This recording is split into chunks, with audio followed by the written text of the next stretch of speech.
Hi, I'm Tony Warner for Hot Spring County Now and Then. Maybe some of you have seen the colorful murals painted on downtown Malvern buildings. Many of them have been done by Abi Hurst, a Pine Bluff native. She's lived in Malvern for the past 4 years and she's a 10-year veteran of painting murals.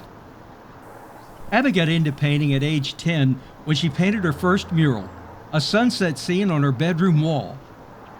Her parents encouraged her in her art, and a few years later, she got her first shot at showing off her work.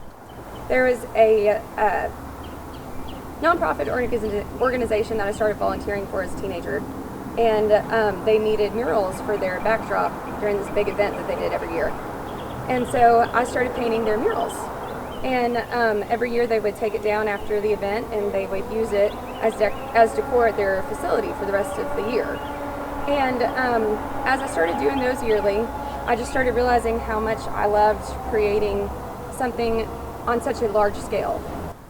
When she moved to Malvern 4 years ago, her and her husband remodeled a home, and that temporarily diverted her attention from painting.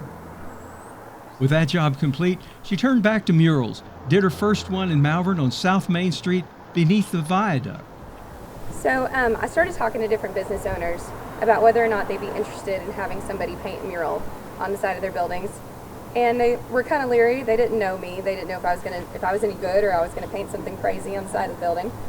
And so I noticed down under the viaduct that there was an old mural that was just some bubbles floating up the wall. And I thought, if these people are fine with this mural being here, they'd probably be fine with me adding on to it. And so I started adding on to that old mural. Besides painting just for the joy of it, Abi says there's another reason for her work. Really wanting to just spread some kind of just tangible positivity that people would see, and it would make them stop and think about just the attitude they have for their community and their care for their neighbor. And so I have had so much fun doing this. The community has been so receptive and so sweet. I just knew that this was the right phrase for this spot. When you're driving in downtown and you're having a crazy day and you're feeling like everything's about to go wrong, and you look up and you just think, but what if it all goes right?